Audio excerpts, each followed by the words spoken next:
Ուժեղ Հայաստանի ցուցակը լքողներ եւ ՔՊ-ին միացողներ չեն լինի, վստահ է կուսակցության առաջնորդ Սամվել Կարապետյանը։ Չեն միանալու ԿՊ-ին, ունենք վստահություն։ Նիկոլ Փաշինյանին չի հաջողվել ձևավորել լեգիտիմ իշխանություն, ասում է Սամվել Կարապետյանը։ Ուժեղ Հայաստանը դիմում է ներկայացրել կենտրոնական ընտրական հանձնաժողով, դիմելու է նաև սահմանադրական դատարան։ Առաջարկում են նոր ընտրություններ եւ երկրորդ փուլ։ Եթե իրենք վստահ են, որ հաղթել են, ոչ մի խնդիր չկա, մեկ ամսվա ընթացքում կազմակերպենք երկրորդ փուլ,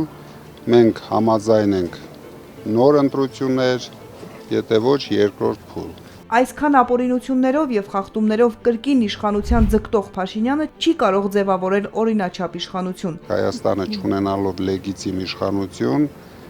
միայն կբացի դարպասները, նորից ասեմ,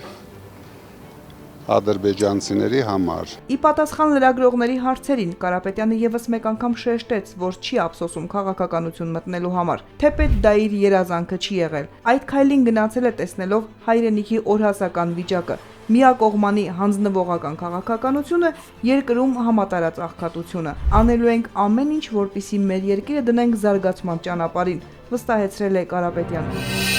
Բաժանորդագրվեք Արմաթ մեդիայի ալիքներին սոցցանցերում, հետևեք մեզ նաև Armat Media AM կայքում։